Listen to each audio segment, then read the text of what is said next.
இங்கே வந்திருக்க எல்லாருக்கும் ரொம்ப நன்றி. ஃபஸ்ட்டு வந்து நான் கோபி அண்ணனுக்கு ரொம்ப நன்றி சொல்லிக்கிறேன். அவர் என்னோடய குரு. நான் வந்து இன்றைக்கி ஒரு ஆக்டராக நான் இங்கே நிற்கிறேன்னா அது அவர் தான் காரணம். அவர் சொன்னார்ல ஒரு பாஸ்கெட்பால் படத்தில் வந்து நான் அவரை பார்த்தேன் அப்படின்னு சொல்லிட்டு, அப்போ தான் அவரோட அந்த வார்த்தைகள்லாம் வந்து தான் என்னை இந்த பக்கம் அப்படியே இழுத்துச்சு. அதுக்கப்புறம் நான் அண்ணனை போய் பார்த்தேன், அவரோட ஆக்டிங் ஸ்கூலுக்கு போனேன். அங்கே எத்தனை பேருக்கு வந்து அவர் வந்து அந்த ஆக்டிங்கெல்லாம் சொல்லிக் கொடுக்குறாருன்றதை பார்த்து ரொம்ப ஒரு மாதிரி வியப்பாக இருந்தது. அப்புறம் அப்படியே அவரை ஃபாலோ பண்ண ஆரம்பித்தேன். அவருக்கு வந்து அவருக்கு இந்த கடவுள் பக்தி, அதுக்கப்புறம் நிறைய சோஷியல் சர்வீஸ் பண்ணுறது, இந்த மாதிரி நிறைய விஷயங்கள் வந்து நான் அவரை வந்து அட்மையர் பண்ணியிருக்கேன். எத்தனையோ குழந்தைங்களை வந்து ஃப்ளைட்டில் கூட்டிகிட்டு, அவங்களோட ஆசையெல்லாம் வந்து ஃப்ளைட்டில் கூட்டிகிட்டு போகிற இந்த மாதிரி நிறைய விஷயங்கள் அவர் பண்ணியிருக்காரு. அவரை பார்த்து நிறைய விஷயம் நான் கற்றுக்கிட்டேன். ஸோ இன்றைக்கி எங்கள் முழுக்க இன்றைக்கி நான் ஒரு நல்ல ஒரு லைஃப், ஒரு ஆக்டராக நான் வந்து வாழ்கிறேன் அப்படின்னா அதுக்கு வந்து கோபி அண்ணன் தான் வந்து அதுக்கு முக்கிய காரணம். அவருக்கு ஆனால் ரொம்ப நன்றி. அது நான் நிறைய மேடையில் நான் வந்து சொல்லணும்னு நினைப்பேன். என்னென்னா எப்போவுமே எடுத்த உடனே இப்போ பேசுகிறதுன்றது ரொம்ப முக்கியம் எல்லாருக்குமே. இப்போ நம்ம வந்து எந்த மாதிரியான ஒரு திறமை நம்மக்கிட்ட இருந்தாலும் நம்ம தான் அதை வந்து வெளியே சொல்லணும். என்கிட்ட இந்த திறமை இருக்குது, நான் நல்லா நடிப்பேன், நான் இந்த படத்தில் பண்ணியிருக்கேன், என் கூட இவ்வளோ பேர் இருக்காங்க அப்படின்றத வந்து நம்மளை ப்ரெசென்ட் பண்ணிக்க தெரியணும். அப்போ தான் வந்து 4 பேரை போய் ரீச் ஆகும். வேணா மற்றவங்க யாரும் அதை பற்றி நம்மளை சுற்றி இருக்கவங்க பேசுவாங்க, இருந்தாலும் நம்மளை எப்படி ப்ரெசென்ட் பண்ணணுன்றது கண்டிப்பாக தெரியணும். ஸோ அதனால் நிறைய இடத்துல நான் சொல்லணும்னு நினைப்பேன். எனக்கு அப்போல்லாம் அந்தளவுக்கு ஒரு இது கிடையாது. ஸோ ஆனால் இது ஒரு கரெக்டான ஒரு மேடை. நீங்கள் வந்திருக்கீங்க, அதனால் நான் சொல்கிறேன். ரொம்ப நன்றி. அப்புறம் ஜவஹர் சாருக்கு ரொம்ப தேங்க்ஸ் சொல்லணும். அவர் வந்து எப்படி இப்போ கோபியனா வந்து எனக்கு ஒரு ஸ்பார்க் வழி காமிச்சு விட்டார். அதுக்கப்புறம் என்னை கைப்பிடிச்சி கூப்பிட்டு போனது வந்து ஜவஹர் சார் தான். அந்த திருமணம்ன்ற ஒரு ஃபஸ்ட் என்னோடய சீரியல் அது பண்ணேன். அது மிகப்பெரிய ஒரு இது. அவர் ஜஸ்ட் ஒரு ஃப்ரீயாக இருக்கிறதுனால வந்து ஒரு மாதம் மட்டும் அவர் சும்மா தொட்டு கொடுத்துட்டு போனார், ஒரு ஆசீர்வாதம் பண்ணிட்டு போகிற மாதிரி. அது பயங்கரமான ஒரு ரீச் அந்த ப்ராஜெக்ட். அதுக்கப்புறம் தான் அப்படியே படிப்படியாக அப்படியே மேலே வந்தது. புகழ் டார்லிங், ரொம்ப ரொம்ப நன்றி. எனக்கு வந்து குக் வித் கோமாளியில் எனக்கு என்ன கிடச்சோ இல்லையோ ஒரு அழகான ஒரு நண்பன், ஒரு ஃபேமிலி, ஒரு பிரதர், நிறைய விஷயங்கள் நாங்கள் வந்து ஷேர் பண்ணுவோம். புகழ்கிட்ட எனக்கு பிடிச்ச விஷயம் என்னென்னா அவருமே அந்த மாதிரி தான். அவர் நிறைய அந்த சோஷியல் சர்வீஸ் பண்ணுறது. கிட்டத்தட்ட ரொம்ப வருஷமாக அவர் வந்து நிறைய டெய்லி அன்னதானம் போடுறாரு. நிறைய பேருக்கு அன்னதானம் பண்ணுறாரு. அது பார்க்கும்போதெல்லாம் எனக்குமே அது அந்த இமேஜ் பார்க்கும்போதே ரொம்ப சந்தோஷமாக இருக்குது. எத்தனை பேர் நம்மளை சுற்றி இருக்கவங்க பசியில் இருப்பாங்க. நம்மளுக்கு இப்போ நம்மக்கிட்ட நிறைய பணம் இருக்குது, பணம் காசு இருக்குது. பட் நம்ம நினச்சதை வாங்குகிறோம், சந்தோஷமாக இருக்கும். பட் எத்தனை பேர்கிட்ட அது இல்லை அப்படின்ற ஒரு விஷயம் இருக்குது. ஸோ அவர் சம்பாதிக்கிறதுலாம் நிறைய பேர் அந்த மாதிரி சோஷியல் சர்வீஸ் பண்ணுறாரு. அதெல்லாம் நான் அவனை பார்த்து நிறைய நான் கற்றுக்கிறேன் டார்லிங். நானும் அது முயற்சி பண்ணுறேன். முடிஞ்சால் என்னோடய பங்கும் நான் அதில் வந்து நான் கொடுக்கணும்னு நினைக்கிறேன். சங்கீதா, தேங்க்யூ நீங்கள் வந்ததுக்கு. பட் நீங்கள் வந்து குக் வித் கோமாளி நிறைய பேசுகிறீங்க, ஆனால் இங்கே கூப்பிடும்போது கொஞ்சம் வெக்கப்பட்டீங்க. பரவாயில்ல, இருக்கட்டும். அந்த ஒய்ஃப் ஸ்ரேயா, அவங்க எனக்கு ஒரு பெரிய சப்போர்ட். எல்லாருக்குமே அவங்க ஒய்ஃப் சப்போர்ட்டாக தான் இருப்பாங்க. ஐஸ் வைக்கிறனால நினச்சிக்காதீங்க தயவுசெய்து. அவங்க வந்து எப்படி சொல்கிறது, ஒரு விஷயத்துலையும் என் கூடவே அவங்க இருப்பாங்க. அதை நான் பண்ணுறதை இன்றைக்குமே ரசிப்பாங்க, ரொம்பவே ரசிப்பாங்க. எனக்கு ரொம்ப பிடிக்கும். Thank you, love you. And Dark Heaven trailer and audio launch சூப்பராக போயிட்டுருக்கு. ஆக்சுவலி ட்ரைலர் நேற்று பார்க்கும்போது ரொம்ப சூப்பராக இருந்தது. நிறைய பேர் பார்த்துருக்க மாட்டீங்க, இப்போ மறுபடியும் கண்டிப்பாக வரும். பார்த்த உடனே நாங்கள் இவ்வளோ நாள் நிறைய பேர் சொன்னாங்களே ரொம்ப கஷ்டமான லொக்கேஷன், ரொம்ப கஷ்டப்பட்டு பண்ணோம் அப்படின்றது. அதோட பலன் வந்து அந்த ட்ரெய்லர் பார்க்கும்போது ரொம்ப ஹாப்பியாக இருந்தது. சரி, ஓகே, நம்ம வந்து ஒரு நல்ல படம் பண்ணியிருக்கோம். நமக்கு எனக்கு கரெக்டான டைமில் கரெக்டான ஒரு படம் அமைஞ்சதுன்னா அது டார்க் ஹெவன். ரொம்ப ரொம்ப சந்தோஷம். பாலாஜி ப்ரோ, ரொம்ப தேங்க்ஸ். எப்படி சொல்கிறது, நம்ம ஒரு கரெக்டாக ஒரு விஷயம் வந்து கரெக்டான நேரத்தில் கிடைக்கணும். அப்போ தான் நம்ம வந்து அடுத்தடுத்த லெவல் போக முடியும். ஸோ எனக்கு வந்து கடவுளாக பார்த்து கொடுத்த படம் தான் டார்க் ஹெவன். நான் 100% சொல்லுவேன். இங்கே இருக்கிற அந்த ஆக்டர்ஸ் ஜெயக்குமார் சார், மூர்த்தி சார், மூர்த்தி சார்லாம் எனக்கு என்னென்னா ரொம்ப வியப்பாக இருந்தது. ஒரு பெரிய ஒரு டைலாக்ஸ் எல்லாம் டேரக்டர் கொடுப்பாரு. அவர் அந்த பேப்பர் பார்க்கவே மாட்டார். திரும்ப எடுத்துகிட்டு வந்து யாராவது சார் பார்த்துக்கிறீங்களா சார் சொன்னார் அப்படின்னுவார். அவ்வளோதான். அவர் ஒரு தடவை பார்த்துட்டாருன்னா முடிஞ்சது. அது அந்த சீன் எத்தனை தடவை கேட்டாலும் அந்த எக்ஸ்ப்ரெஷன், அந்த டைமிங், அதெல்லாம் சான்ஸே இல்லை சார். நான் அவங்கள பார்த்து ரொம்ப அது கற்றுக்கிட்டேன். இந்த படத்தில் நிறைய லேர்னிங்ஸ் இருக்குது. ஒரு ஆக்டரை பார்க்கும்போதும் இவங்க ரித்திகா, அவங்களோட பர்ஃபார்மன்ஸ் எனக்கு பர்சனலாக ரொம்ப பிடிக்கும். அவங்க வந்து ஒரு மாதிரி சைலண்ட்டாக இருக்க மாதிரி இருக்கும், ஒரு மாதிரி சாஃப்டாக இருப்பாங்க. பட் அந்த கேரக்டர் வந்து அந்த ஒரு சீன், அந்த எமோஷன், அதெல்லாம் 100% அவங்க ஃபேஸ்லேருந்து வரும். அதுக்கப்புறம் தர்ஷிகா, ரொம்ப ஹாப்பி உங்களோட ஒர்க் பண்ணதில். ஒரு ஒரு நல்ல ஒரு ஒரு நல்ல சோல், நீங்கள் சூப்பராக பண்ணுறீங்க. ரொம்ப தேங்க்ஸ், ரொம்ப ரொம்ப சந்தோஷம். அந்த மாதிரி ஜெயக்குமார் சார் அவர் வந்து நாங்கள் வந்து எவ்வளோ டயர்டில் இருப்போம். ஒரு 3 மணி, காலையில் 3 மணி 4 மணிக்கெலாம் ஷூட் போயிட்டுருக்கோம். ரொம்ப டயர்டாக இருப்போம், தூக்கம் அப்படியே சொக்கிட்டு இருக்கோம். அப்போ வந்து ஏதாவது ஒரு காமெடி பண்ணுவார், சிம்பிளாக ஏதாவது ஒன்று சொல்லுவார். என்னப்பா இன்றைக்கும் 6 மணியா, சரி ஓகே அப்படின்றவார். ஸோ அதெல்லாம் அந்த ஒரு மாதிரி அவர் சிரிச்சுட்டு நமக்கு அந்த டைம் போகிறதே தெரியாது. ஸோ அந்த செட்டில் நாங்கள் ஒர்க் பண்ணும்போது அங்கே நடக்கிற விஷயங்கள் எல்லாமே வந்து அவ்வளோ சூப்பராக இருக்கும். இந்த படம் வந்து ரொம்பவே கஷ்டப்பட்டு, எல்லாருமே கஷ்டப்பட்டு தான் எடுப்பாங்க. நாங்கள் இன்னும் டபுள் கஷ்டப்பட்டு இந்த படத்தை வந்து நாங்கள் பண்ணியிருக்கோம். ஜூலை 17 இந்த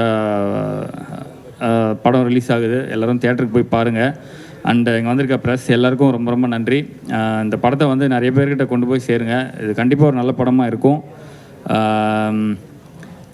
thank you so much. And music director, editor, cameraman Mani sir, உங்கள் எல்லாருக்கும் ரொம்ப ரொம்ப நன்றி. இந்த படம் பண்ணதில் ரொம்ப ரொம்ப சந்தோஷம். எங்கள் ஹோல் காஸ்ட் அண்ட் க்ரூ யாரையாவது நான் விட்டுருந்தேன்னா தயவுசெய்து மன்னிச்சிருங்க. எல்லாருக்கும் நான் வந்து நன்றி சொல்லிக்கிறேன். ரொம்ப ரொம்ப சந்தோஷம். தேங்க்யூ, நன்றி. போன 11ஆம் தேதி இயக்குனர் எம் பாரதி ராஜாவோட நல்லடக்கம் வத்தலக்குள்ள நடந்தது. அதில் சாரு நானும் பக்கத்தில் உட்காந்துருந்தோம். அந்த மயான கரையில் பாக்கியராஜ் சார், இந்திய திரையுலகின் திரைக்கதை மாமன்னன் அவருடைய மரணம் வந்து நான் கிளம்புறேன். அப்போ தான் தகவல் கிடச்சி. எனக்கு மட்டும் இல்லை, உங்களுக்கு மட்டும் இல்லை, தமிழ் திரையுலகத்துக்கு மட்டும் இல்லை, இந்திய திரையுலகத்துக்கே ஒரு மிகப்பெரிய இடம். அந்த துயரத்தோடு தவிர்க்க முடியாமல் இந்த நிகழ்ச்சி நடந்துக்கிட்டு இருக்கு. இந்த படத்துக்கு முத என்கிட்ட பேசுகிறாரு பாலாஜி. பேசுகிறாரு, சார் நான் அந்த மாதிரி பாலாஜி திருநெல்வேலியிலேருந்து பேசுகிறேன், ஒரு படம் பண்ணுறேன். வழக்கமாக கேட்க முடியாது, அதுக்கு படம் பண்ணியிருக்கலாம், யாரோட ஒர்க் பண்ணேன் அதெல்லாம் கேட்குறான். நான் D3ன்னு ஒரு படம் பண்ணியிருக்கேன் அப்படின்னா D3ன்னு நான் எப்போ நம்ம கவனத்துக்கு வந்ததில்லை.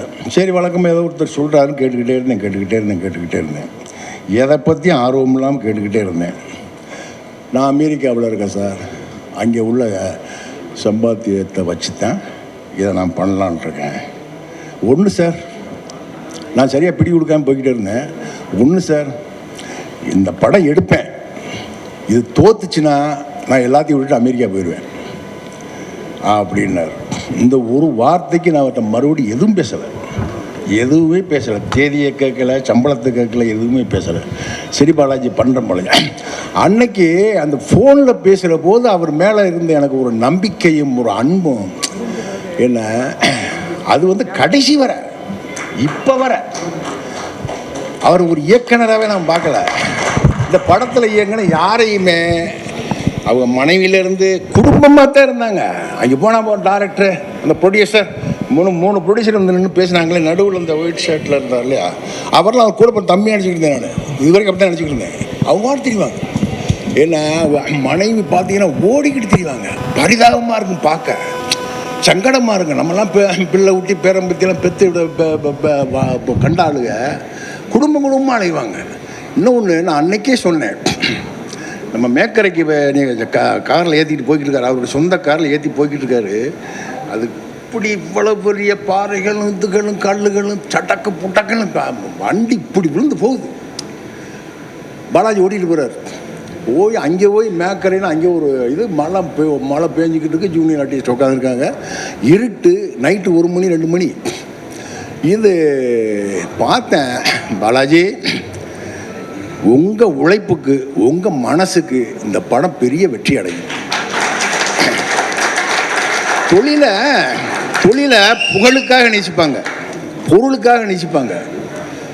என்ன சினிமா அப்படித்தான், மற்ற எந்த தொழில் மற்றதெல்லாம் விட்டுங்க, சினிமாவை புகழுக்காகவும் பொருளுக்காக தான் எல்லாம் நேசிக்கிறான்.